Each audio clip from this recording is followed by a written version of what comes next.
안녕하세요. 여러분의 출근길 파트너 라디오 동서남북 김서영입니다.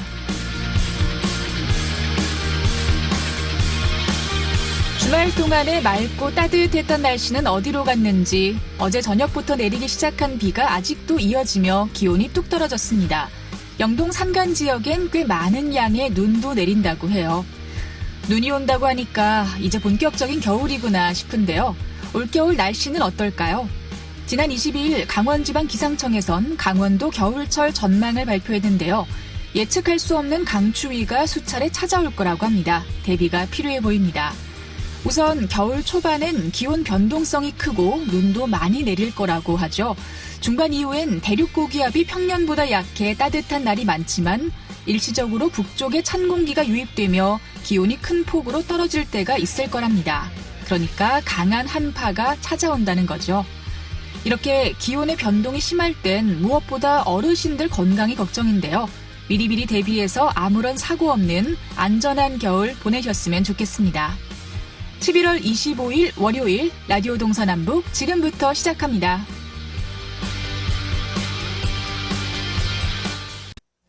네, 라디오 동서남북 오늘도 아침 신문으로 시작합니다.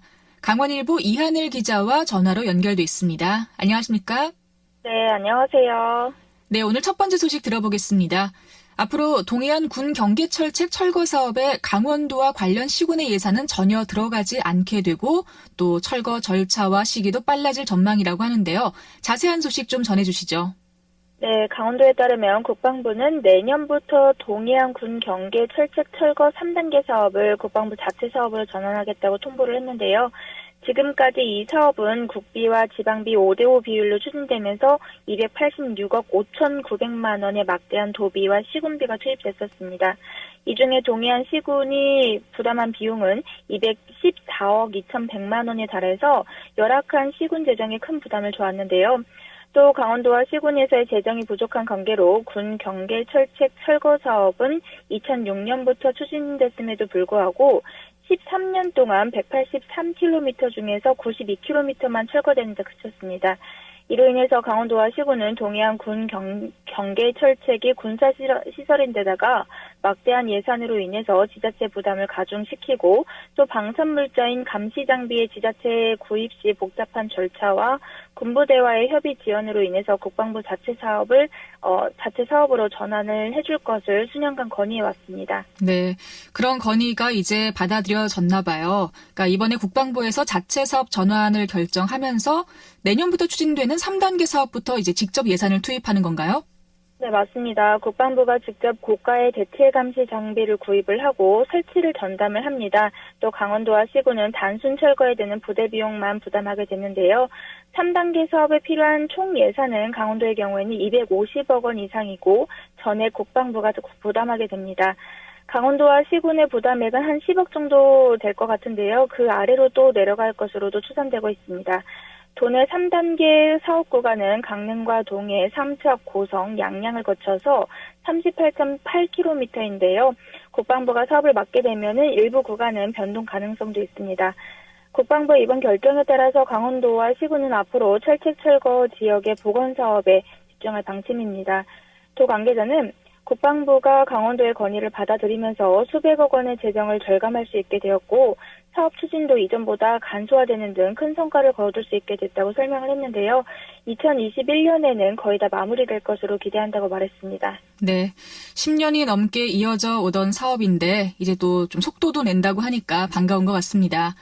자, 그리고 내년 총선 소식도 들어보죠. 자유한국당이 현역 지역구 국회의원 중 30%를 컷오프한다. 이 뉴스를 전해드렸었는데 강원도에서는 자유한국당 의원이 다수를 차지하고 있잖아요. 그래서 더 관심이 모아지고 있는 것 같아요. 네, 맞습니다. 한국당이 내년 4.15 총선 공천에서 현역 지역구 국회의원의 30%를 물갈이하겠다는 방침을 밝혔었는데요. 정치권의 긴장감이 고조되고 있습니다.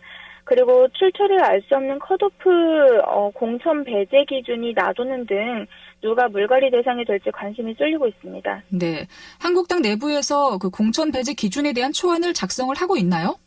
네, 한국당에 따르면 당 총선 기획단은 사무처를 통해서 과거의 기준과 사례를 검토하고 있고 또 공천 배제 기준에 대한 초안을 마련 중입니다. 객관적인 기준을 제시해서 당내 반발을 최소화하겠다는 구상인데요.